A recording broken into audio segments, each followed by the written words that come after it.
Hi, this is Ramona Zabriskie, and I'm Dale. yeah, Right? Or Honey, as you like to say. I like to call you Honey. And we are thrilled to announce, After all these years. not that we're having a baby. Oh, good. Whew. No, wait, we kind of are having a baby. I guess that's true. Our baby is the new course that we've been working on for over a year. About 9 months. It has been about 9 months. Conversations on physical intimacy for wives and their husbands. We've been talking, not chalking, actually. So. But we got to get chalking. We got to finish this thing because it's going to launch in October 2019, which as of this minute is just a few weeks away. So stay tuned. In the meantime, so that we have enough time to finish this up and get it ready for you and your husband, we are going to just re-release a podcast that we did a while ago that was very popular, that's sort of along this topic, romance and desire that last. We hope that you enjoy hearing it for the first time or reviewing it again to get ready for our new course, Conversations about Physical Intimacy for Wives and Their Husbands. Bags are packed, are you ready to go? This time tomorrow we'll be on the road, riding with you in the sunnier days. I wouldn't want it any other way. Welcome to the WifeSavers Podcast, where multi-award-winning author and global marriage educator Ramona Zabriskie provides answers to your real wife questions. Our goal is to help you appreciate your womanhood, prioritize your personal development, and craft a powerful partnership with the man in your life. Hi, I'm Hannah Allen, and I'm proud to introduce my parents, Ramona and Dale Zabriskie. And yes, this is how they talk all the time. Let's listen. Taking the good with the ups and downs. Hi, this is Dale Zabriskie, and I'm here again with Ramona Zabriskie. We've got our little Costco table working, and oh, well, looky there. I got kisses across the table. It's that month again, you know. That's right. Exactly. So I was thinking that, where are you going? We'll be right back after this. I was planning on, and of course it's podcast, you can't see this, so I was going to wear my cherub outfit. Yeah, for Valentine's. So, you know, Are you thinking of using our granddaughter's little fairy wings? The fairy wings, and I've got my little bow and arrow. And you got our little grandson's bow and arrow. That's right. Good. And do you have the baby's diaper? Because I think they're always wearing one of Well, those. Aren't they? Those little Valentine cherubs? Yeah, they're strategically placed cloths. So let's put it that way. Sometimes I wouldn't call it a diaper because 6'4" cherub. That's right. I Just love it. think about that. That's so fun. Being about that, not for too long. Not for That's right. too long. Being cherubic here. The Cherubic's Cube. Too funny. Well, that is a fun little intro. Thank you very much. I don't know how long it's going to take me to get out of my head. To today's topic, which is our Valentine's podcast. Hearts. You know how they do that on social media? Like Right. hearts You go can exploding do the everywhere. filter thing. Yeah. All right. And it's all based on this throw me a WifeSaver question from one of our listeners that starts right out of the chute with the problem. Here is the problem. Well, we got a problem. Houston, here it is. Yes, well, there's always a problem. And here it is. I don't feel cherished. I like that word, cherished. Yeah, you use it a lot. I use it a do. lot in my Yeah, work, don't I? you do. Help women to understand what their real, most basic desire is. And I like that word, cherished. I think it goes way beyond love. Yeah. And she's Sure. obviously, knows my book, knows the terminology. And so she says, I don't feel cherished, which, by the way, sounds like cherry to me. And that helps me remember what cherished really means. It really means being the center of someone's life, of their focus, like the cherry in the middle of their box of chocolates. Chocolate cherry. And it's delicious. Cherished and cherub. We're really alliterating here. Oh, we are today. I wouldn't have thrown cherub in, but Imagine that's a okay. cherub eating some chocolate. Okay. I don't feel cherished, she says. My husband was, underline, was incredible with me for so long. What an incredible husband he was. And then she goes on to say, doting on me, loving on me, encouraging me. Now, I don't feel that way. Worse, I feel like I've been the cause of somehow turning him to not cherish me anymore. And I don't know how to fix it. What can I do? How do I bring romance back into my marriage? I think it's really important to note here that she says, how do I bring romance back into my marriage? How is she even defining romance inside this little paragraph? Yeah, and how does she feel that she has potentially been the cause of it changing? Absolutely. So. Well, that, my dear letter writer, I cannot answer in one podcast because many of the dynamics that have been going on probably in this marriage for years are going to take a great deal of re-education. And the focus of all of my programs, the WifeSavers Education membership in particular, is to take a very strategic and organized, even systematic approach to learning that very thing, to discovering where her marriage has come from, and then to know exactly how to take it where she wants it to go. So wouldn't you say that in all of your work that having that perspective of kind of how we got to where we are is critical to moving forward? Super important. Yeah, okay. Right? And so I would love to go through that with her, take her through the whole WifeSavers program. But since we can't do that in one podcast, I'm going to focus just on one little thing today, which is this idea about romance. Romance being so important to a woman. I suppose you know that by now. Yeah, I've figured that out as remedial as I've been and having to learn over and over again. Because how do I respond when I feel romanced? What do you see in me? What does it bring out in me? Lots of things. Let's see, where doth thou begin? No, it's reciprocal. I mean, it's just so giving and loving and open and caring, and I kind of just light up from the inside, and I tune into you, don't I? Totally. Oh, so important. Lord Byron, I love using this quote. I have a million times, and really, he is probably the world's greatest romantic. And he said, "Man's love is of man's life apart. It is a woman's whole existence."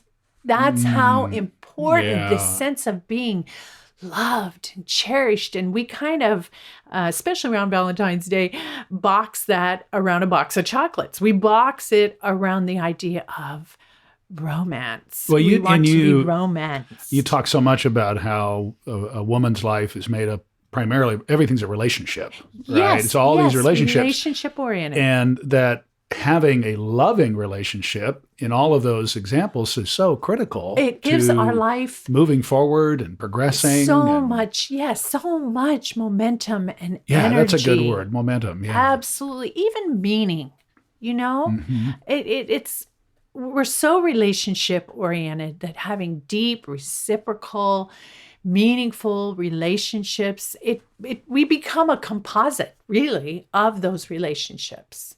Well, you can't. My help life, but. it's hard for me to separate my life from all my loved ones, all the people I take care of, all the people that I worry about and love, my children, my grandchildren, you, my parents, on and on and on. So yes, very much I am a relationship-oriented creature. So it makes me sound like I'm very selfless if I'm all about all those people. But in reality, I am very much about self-preservation because if every breath is for others, if I stop breathing for them, then I kind of cease to breathe.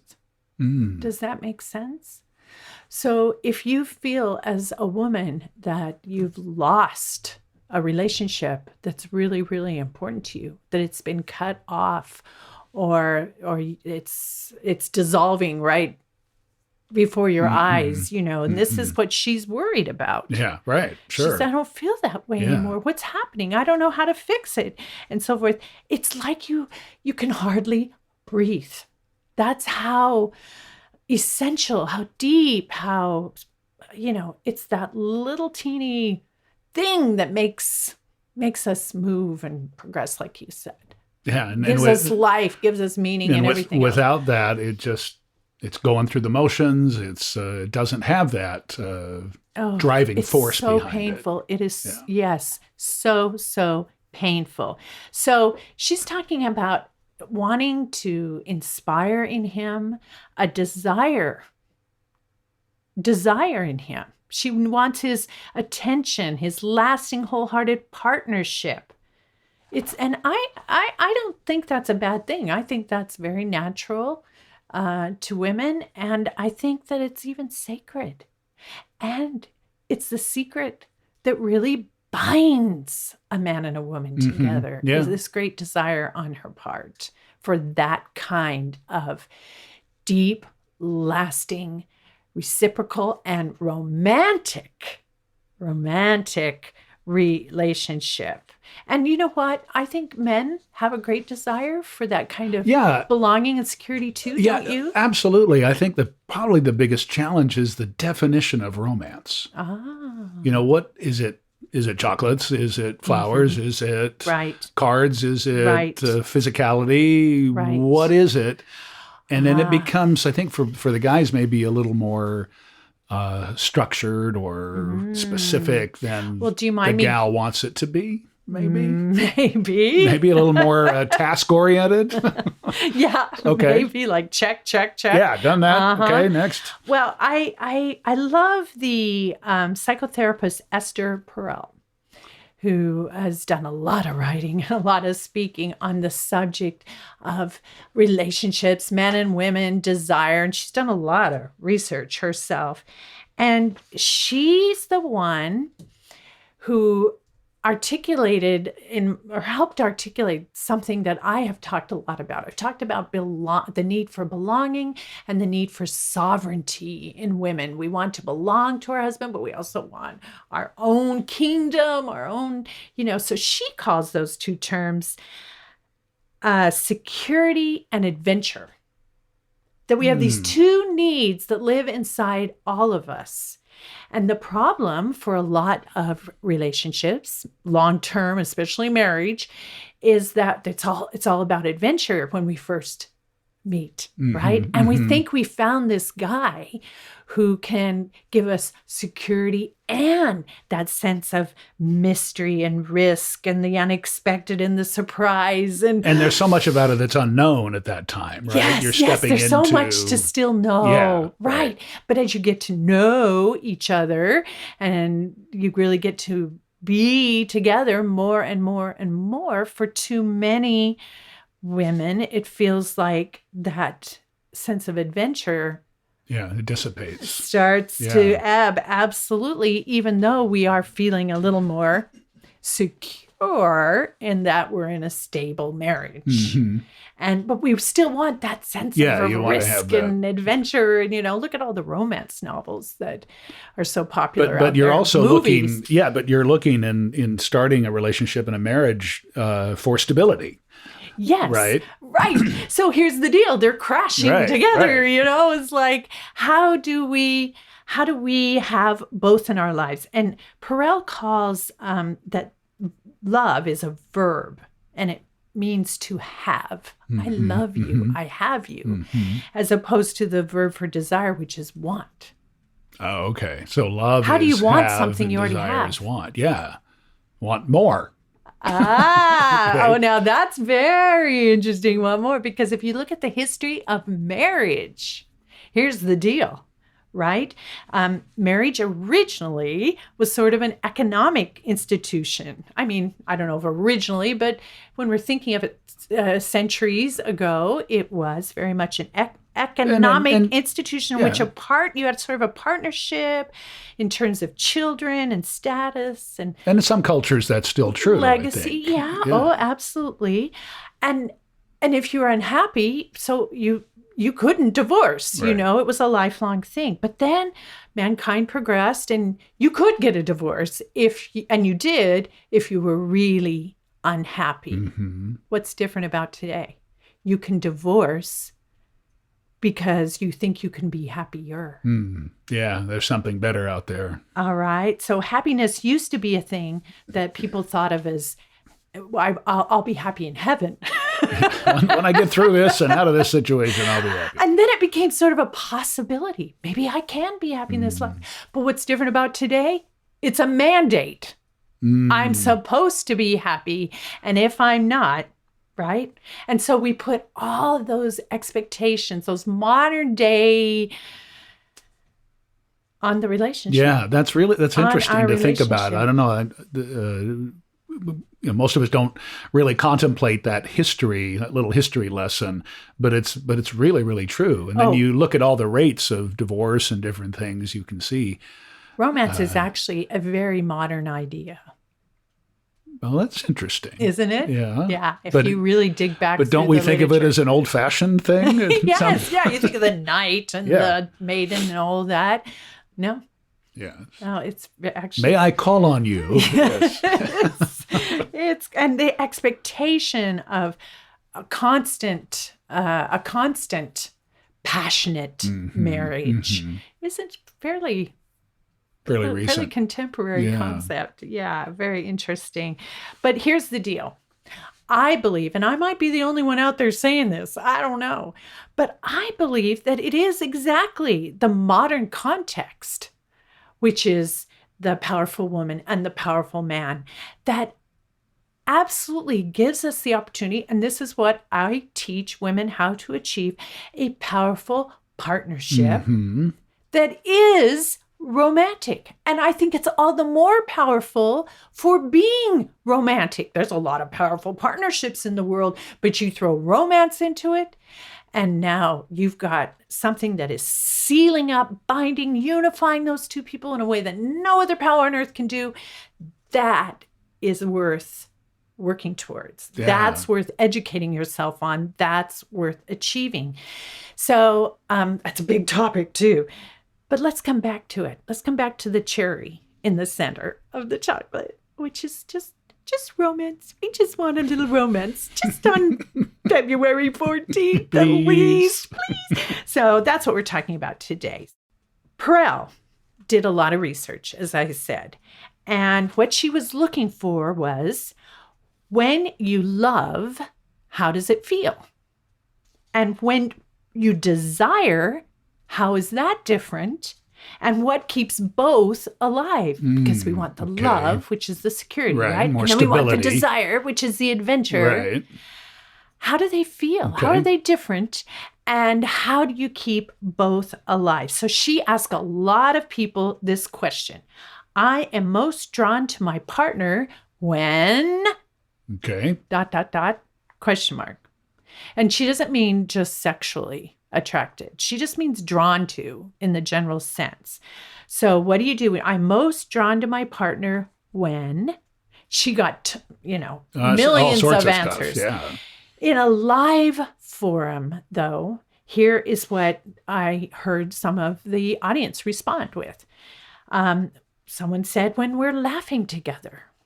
I am most drawn to my partner when we're laughing together. Another one said, when we're making art. Someone said, when we're traveling. Someone said, when we're adventurous, when we're on the go. Another said, when he's present.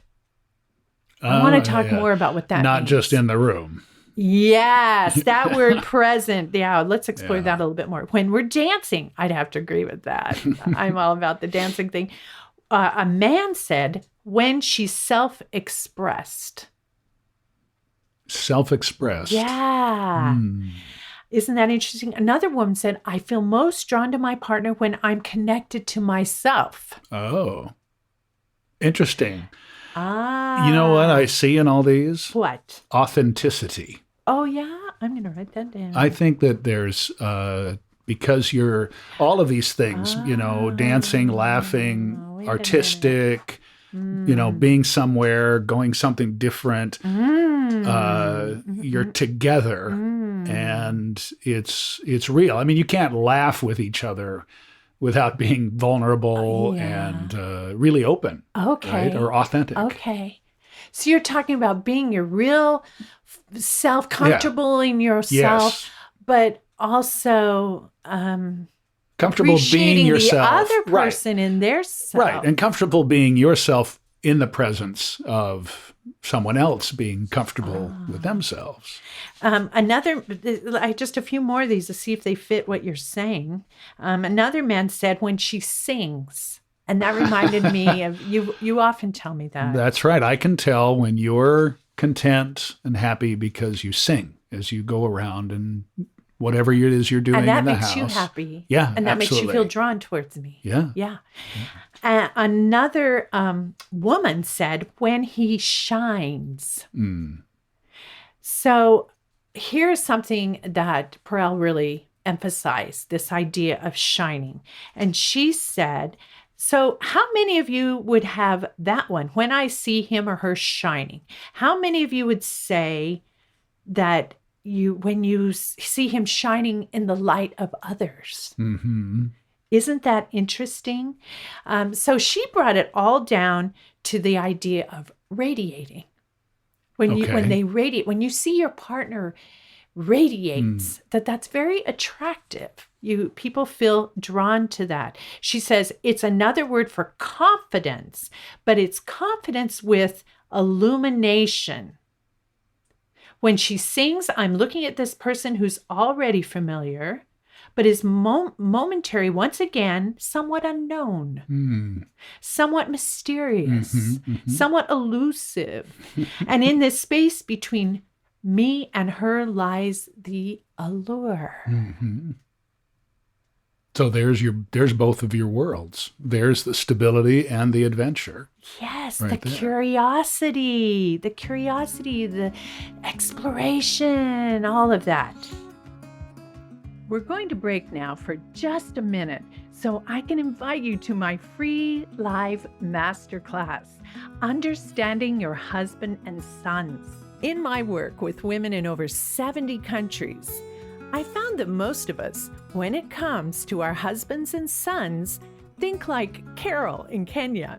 I was expecting him to think like me, behave like me. Or Dana in Utah. Shouldn't we just be the same? And shouldn't we just agree? Or Anne in California. I grew up in a culture where there was a lot of eye rolling and sighing about guys. And that's too bad, because when we act or react based on false expectations, we end up feeling like Catherine. I didn't feel I could relate to him because I didn't understand him. Or getting riled up like Carol. Made me mad. It's crazy. It was frustrating, And acting like Anne. I used to think he should know what I wanted without me having to ask. Which just erodes our relationships and blows up our dreams. So that's why I created Understanding Your Husband and Sons, a super fun, eye-popping deep dive into his brain, body, and emotional makeup. Women have been coming from all over the world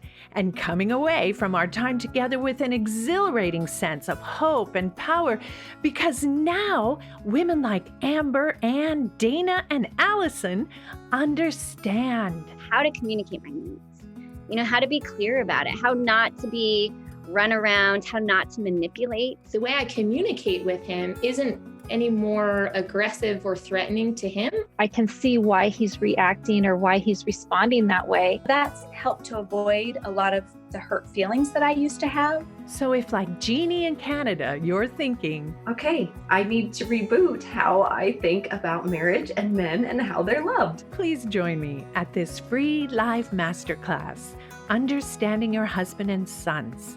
I'll teach you things you have never heard before and that you won't hear anywhere else. Science and strategies that will knock your socks off and make all the difference in your relationships. And it just changes everything about how I see him. There's this huge potential that I was not really tapping into because I didn't fully understand it. We're both so much happier now. And in how you see yourself. My confidence as a woman has skyrocketed. We've made it so easy. Just go to wifesavers.org/masterclass and choose a day and time. I'll meet you there and even answer your questions live. Because like Carol in Kenya or Cindy in Argentina, you'll want to be able to say, Oh, we are wired differently. And that's the beauty of life. And it set me free. It allowed me to say, okay, I understand now. And I loved him more than ever. wifesavers.org/masterclass. To want, this idea of wanting, which is really essential to a woman's idea of romance. So to want requires us to have a little bit of psychological distance, right? A sense of otherness. Yeah. There has to be sort of a bridge to cross. There's someone on the other side, someone or something on the other side between you and me. And that space creates this allure, this sort of tension. So I'm going to take from that. Here's my proposition for our new definition of romance. And, far be it for me to come up with a new definition of romance, but I like this. It's the space between desire or want and love, to have. And in between is that bridge or that space. So how do we know when we're in that space? How do you define that? Romance space. Well, we're going to talk about how to create it. There's 3 ways to create that space. Okay. So we're going to speak in general terms, and then we'll get very specific, and we'll give our listeners some more specific ideas. But generally speaking, when we're apart or not in the physical presence of each other for a period of time, that we have time to think about each other, think about our relationship. We have this space, right? Without having to actually engage in conversation. Yeah, we experience what life is like not being together. Oh, yeah. Right? Yeah, you're right. There is a little bit of that to it too. What that does is allows us to want more, really, is what you're saying. What is it like when we're not together? Oh, I wish, like all the times that you were traveling and you would say, I wish you were here with me at the Eiffel Tower. I wish you were here with me. I'm about to climb the Sydney Bridge or whatever. Right. But this isn't just because we want what we can't have, but because when we don't have it right in front of us, it allows us to use our imagination about not only what our relationship is, but what it means. What it means to us. Sure. Or what this person means to us or represents to us, or who we are when we're in their presence. Yeah, it gives us the reference and perspective. Yes. Rather than just the same thing all the time. Yes. And I just love it, for instance, when you would send me texts from work, or even if you're in town, from work or on the road. And I have treasured for years the little cards that came with flowers that you would send every so often. And even the e-cards, I can still remember the best of the Hallmark e-cards. Remember the 2 dogs and row, row, row. I love you. Yeah, that's totally inside between of us. But it was dear to me, and I can still remember it perfectly. So I always took that to mean that you were thinking about me, that this very thing about what I meant to you, or what you represented to us. And you weren't thinking that deeply about it, but you felt it. No, I think from a guy's perspective, being apart, it's like, this is the least I can do. This is all I can do right now. And I'm all about doing the least I can do. Oh, ha ha. But it's true. I can't do what I really like to do, but Here's a reasonable facsimile thereof. But it means a lot to you. That's exactly what it means. Like I'm sending a piece of me to you, or I want you to know, I want you to be assured, that I'm thinking about you. So that's the first thing, generally speaking, is it's okay to be apart once in a while. It's okay to have that space, that sense of otherness that actually does create or can fuel or even ignite desire. Mm-hmm. The second one is when I'm surprised by you. I mean, I walk in and go, surprise! No, it's when I see you do something. Yeah, I hate that. I hate it when you make me jump out of my skin. Yeah, you're good. You know what I mean. I see you do something that you don't usually do. Maybe, and I honestly, I tell this to my mentees on occasion. I did very recently, working with a dear woman who is working hard to avoid a divorce. All right, she's not the one who wants the divorce. Mm-hmm. And so one of the very small things that she's going to work on at my recommendation is her tone of voice. Oh, interesting. Yes. Yeah. When she normally she would have used a certain tone of voice and a certain kind of language. And I said, let's switch it up a little bit, try softening your voice, so because if it's not what he's used to, he'll be a little surprised. Mm-hmm, mm-hmm. And that surprise breeds novelty or little change, little difference. And again, it can be a little spark of desire, not full-blown romance in their situation, but a little desire like, wait, I thought I absolutely had you pegged. Yeah. And I don't know you like I thought I did. So I think we may have talked about this. One of my avocations is choral conducting. And I tell my choirs all the time that you have to have contrast for the audience. Yes, right? You do. That audiences love it. Right. And you get that contrast may be in speed, or it may be in volume, or pausing, all different ways to create it. Yeah. But it has such an impact. Key changes, different things like that. When something happens that you're not expecting, it just captures your attention. Yeah. So the same thing is true. That's what we're saying. Yeah. The same thing is true in relationships, particularly marriage that just goes on day in and day out, Absolutely. And then number 3 is when I see my partner in the eyes of others. Now that goes back to the radiating thing that we're talking about. So when other people are taken in by your intelligence or your humor or your wit or your charm or whatever, and 40 years of this, I've watched you maybe conduct a choir or speak in front of a group of people or just interact in a group of friends or something. I often try to sit back, mentally speaking, and just look at the people looking at you. So other people's reactions that are positive or engaging helps you. Right. Well, what it helps me to do is realize that you, my partner, actually you don't exist just in my world, just in my gaze, right? But you also exist in others' gaze, others' world.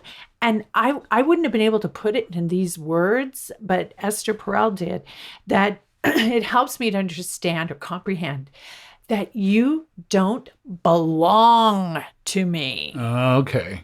That I cannot control you or mold you or make you into what I want you to be, that you're actually really mine on loan. Right? And I have to keep renewing that loan. Yeah, the lease is up. So. And not to take away from the commitment of marriage, which I believe in with all my heart, of course, that lifelong commitment. But the idea that I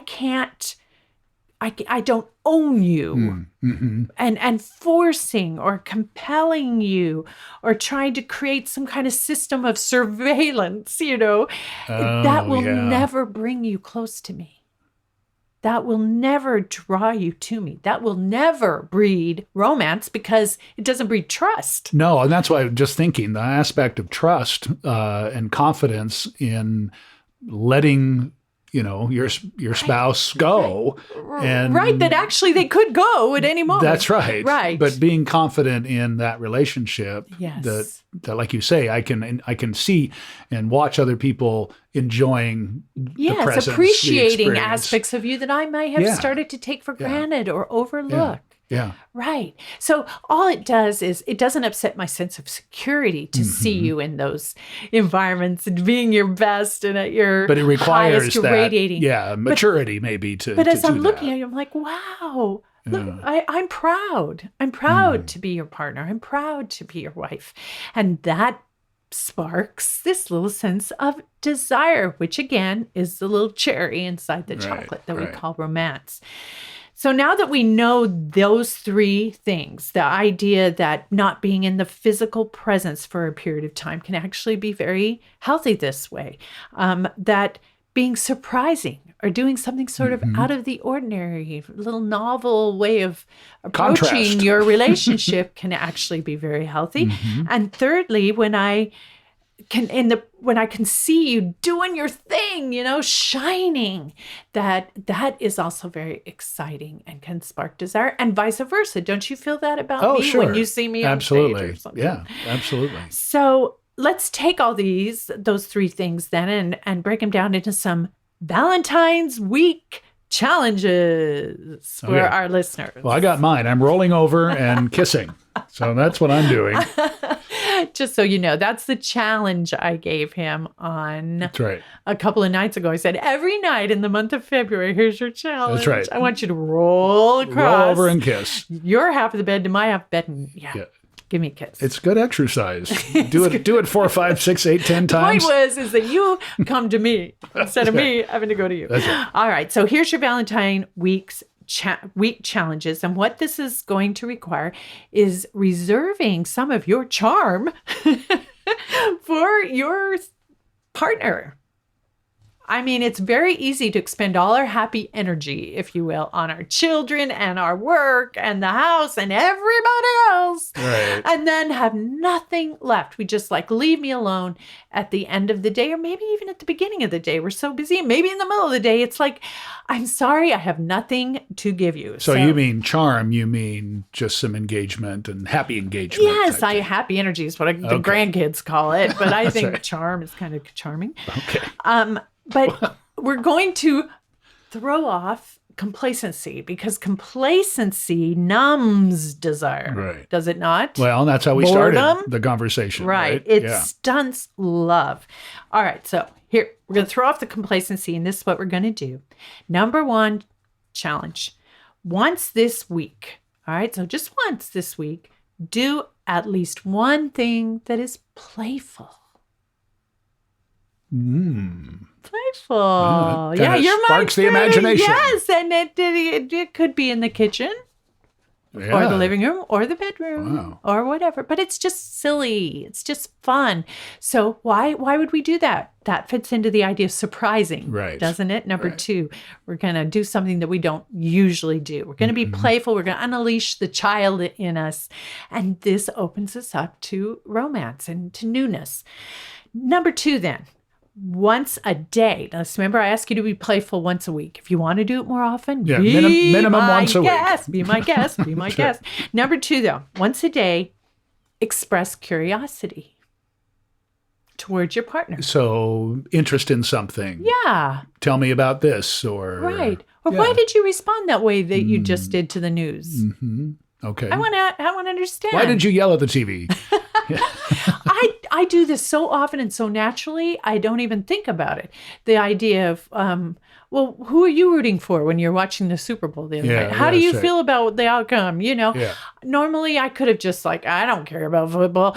But instead I tried to express curiosity or interest in you. I had no agenda. I had no opinion of myself. I was just curious. Well, and over the years, trying to explain the rules of football to you has been a challenge. So I apprapprate you still wanting to. Well, I didn't want to know the rules of football. I did not. I wasn't that curious. That's right. Didn't go that far. I was curious about you and why it was important to you. Yeah, that's good. And what you were thinking. Okay. Thank you. I'm sure we have plenty of listeners who really, really love football and watch it with their husbands every day. They're probably in the minority, but they're out there. Number 3, once a day. Remember, so we had once a week, we're going to be playful. Once a day, we're going to express sincere curiosity. Number 3, we are going to at least once a day, when we're talking to him, do more listening than talking. And as we listen, we're going to be engaged. We're going to look him in the eyes, just like I'm looking at you right now. We're going to look him in the eyes, and we're going to be active listening. We're going to be present. We're going to be focused. This is what romance is all about, is paying attention. And we've talked about this in past episodes, and I know that's a big part of your education is turning towards. Oh, right? Wait, you got ahead of me because that's number 4. Oh, shoot. Okay, well that's okay. But number 3 is a precursor. Yes, it is. It's right? all about conversation, right? And real conversation. Yes, it is turning towards. It's a form of turning towards. Absolutely. I found this great quote from Barack Obama, and they have a great marriage, Yeah, they do. Michelle and Barack, and he says, "What I realize as I get older is that Michelle is less concerned about me giving her flowers than she is that me doing things that are hard for me, which includes carving out time. That to her is proof, evidence that I'm thinking about her. She appreciates the flowers, but to her, romance is that I'm actually paying attention to things that she cares about. And time is always an important factor." What's interesting there is that he says that these are things that are hard for him to do, that don't come naturally to him. They don't come naturally. But hopefully she's not resenting him for that. No, but what I think what he's saying is she appreciates the fact that it's not natural to me, that I have to think about it and I have to work at it. It makes it all the more special, too. Yeah, as opposed to, well, it's about time, or I've been waiting for you to do that, or whatever. Yes. That's a really significant part of that. He's trying to understand her, and she seems to be understanding him a little bit, too, that but way. Appreciating the effort on his part. Yeah, that's kind of a subtext to where I was even thinking and going with that quote. But I think that's so true from a guy's perspective that she really appreciates. It's the time, it's the energy. It's not the, flowers are nice, but it's really about the individual engaging there. And she really appreciates that he's trying. And she appreciates the attention. I love the reciprocal thing going on. Yes. Reciprocity. Very good. Okay. Now, here's the number 4 that you already hit on. Okay. So first we had the once a week, doing something playful, once a day, expressing curiosity, once a day, listening, active listening, really being there, being focused. And now we're to 4. This isn't just once a day. This is all day, every day. Just try it for a week. And it is what we talked about in, I think it was episode 18, transforming. If you want to transform your marriage in 2019, do this. Focus on this. Right. To transform your marriage in 2019. That's what it's called. And one of the things we talked about was turning toward, which is the Dr. John Gottman tactic that he discovered in scientific research with couples, young couples especially, that he learned how important turning toward is. And what that means is being immediately responsive. Positively. Yes. So yes. Giving attention. Obviously. Right. So any bid for attention, like I'm home, honey, or, did you see this on YouTube, or, anything. It's the slightest thing. You've done it for me when I have done nothing more than sort of sigh. And you went, turn toward. What? And you, what's up? So it's not, your body literally turns towards me. Your face turns towards me, but your psyche turns towards me. You kind of drop what you're doing in the moment, whatever it is, or what you're thinking about. And all of a sudden, I'm the focus of your universe. That's called turning toward. It builds, strengthens, enlivens, elongates every kind of relationship. You want a relationship with anyone, do turning towards. It means I'm here for you. But in marriage, it actually has a lot to do with laying the groundwork for Romance. Romance. How can you feel romantic towards someone that you feel like you're clamoring for their attention? You're greedy for their attention. But if it comes easily, Naturally, spontaneously, yeah. naturally, you feel you love that person. Yeah, much more so.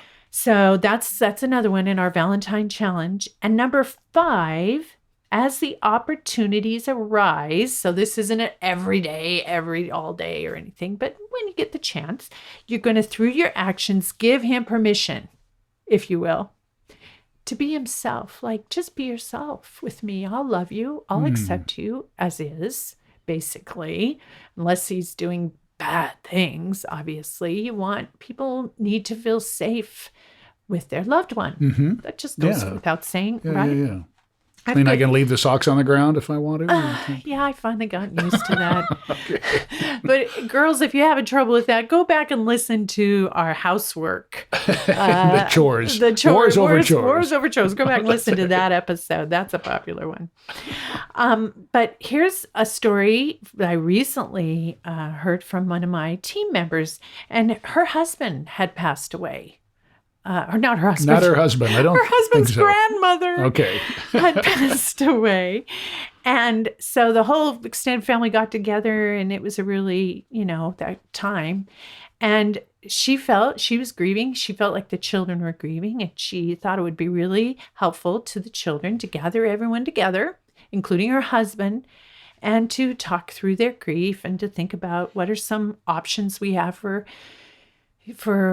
handling this in the most healthy way. And she had this whole idea mapped out. But when she brought it up to her husband, let's sit down with the kids and do this, he responded with, like, I got to go to work.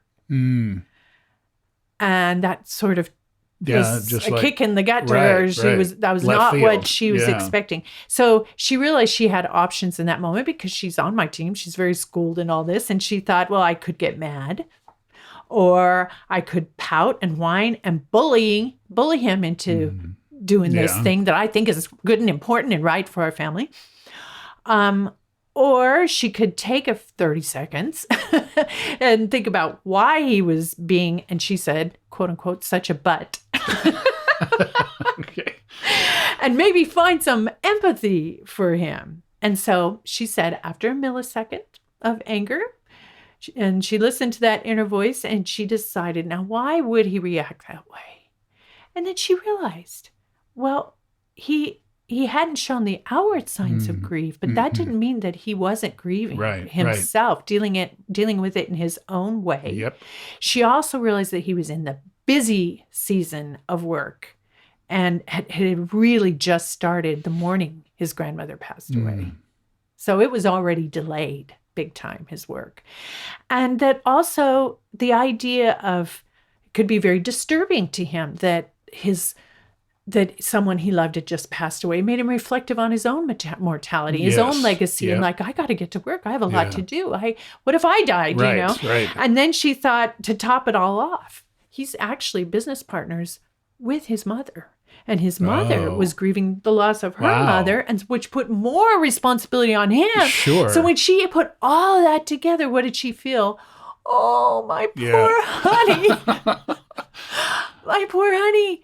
And when he came down the stairs that morning to go to work, she had all the kids around him. They all hugged him. They bunched together and just expressed all this love. They swarmed him. Drew some pictures for him. They swarmed him, she said. Right. And what happened? What was her purpose for having that little family meeting she originally envisioned? Was to bring their family everybody closer, together. to make them feel love for one another. Right. And what did this do? In the end? The exact same thing. Yeah. Her actual objective was met. It was a very sweet moment. They all felt this deep connection to each other and to their daddy. Bravo, just because she did what I just suggested. Give him permission to be himself. She doesn't own him. She can't dictate his actions or his responses, especially to something as profound as that. Yeah, very profound. And when she realized that, they were able to, there was the bridge. They were in that space. Yeah. I love it. That's a wonderful, wonderful story. I think of, my father passed away, we're almost 10 years now.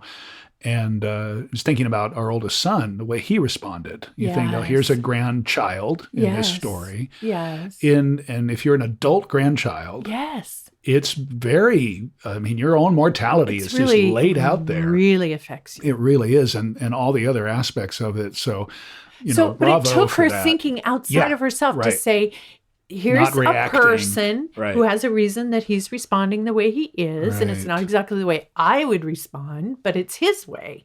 That's respect right there. But interestingly, it also can create romance. Right. He might have been expecting her to be a little, when he responded, no, I don't want to do your idea. But when she responded with this great outpouring of empathy and love, what does it do for him? Yeah. He's like, whoa, I'm a little surprised by that. And I like it. Yeah, right. Who are you, wife? Yeah. Wow. And it will serve the better relationship on and on again and again. Yes. Now I have one more suggestion. We've gone through 5 of them. Here's number 6. Once this week, during the Valentine week. So we have an every day and once a day and all that. But now here we go. Just one more. Once this week. Try to arrange an opportunity to be with him or to watch him do his job, do whatever he shines at. Right. And as you do that, regard him. Think about him. Hopefully you feel wonder, even delight, pleased approval, be happily amazed, by his unique characteristics or talents, right? Let him know it and invite him to come and maybe be with you or participate with you or to watch you shine, radiate. It reminds me of just a week or so ago, I was with our son and daughter-in-law, and she had an event at their local library. She's part of the Friends of the Library, and it was a big event for her. It was a ribbon cutting for some remodeling they'd done right at the library. Right. And so she wanted the whole family to come, and I was tempted. I thought, I got to catch a plane early in the morning. I think I'll stay home and pack. Luckily, I didn't. I took the opportunity to go see her shine, to see her radiate. And that is exactly how it turned out, to watch her interact with the other members of the Friends of the Library. And now she's in her very important environment to her. Yes, it's important to her. Yeah. And to see that and to see how much they love her, how much they respect her, how much they need her. I felt more love for her myself.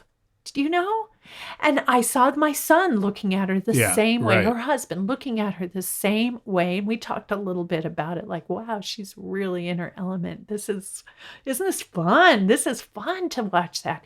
So if you can arrange it, it might take a little work, but go do what you can to make that happen this week. So everything I've suggested here are very little things. There's no fancy Valentine cards here. It's not expensive. Big, expensive, elaborate Valentine dates. Just like Barack Obama figured out about Michelle, that what really is more meaningful this week and every week are the little things that say, wow. Yeah. I'm amazed at you. In fact, there's a lot of fascinating things that you don't know about me. And there's a lot of fascinating things that I don't know about you yet. I'm choosing you again. And I want you to choose me again. For the adventure, the mystery, the desire, the romance that is yet to be discovered, that is yet to be made.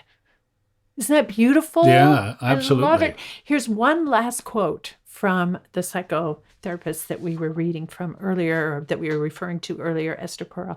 She says, love is a verb and not a permanent state of enthusiasm given to you by someone else who is perfect while you still are not. So, honey, you know the old adage, if a tree falls in the forest and nobody's there to hear it, does it make a sound? Yeah. The answer is no. No. Because a sound has to be received. And that's why I love our subscribers so much. They're receiving our sounds. We wouldn't have a podcast without them. And I wouldn't have a free live masterclass, Understanding Your Husband and Sons. If people don't sign up, they gotta go to wifesavers.org/masterclass.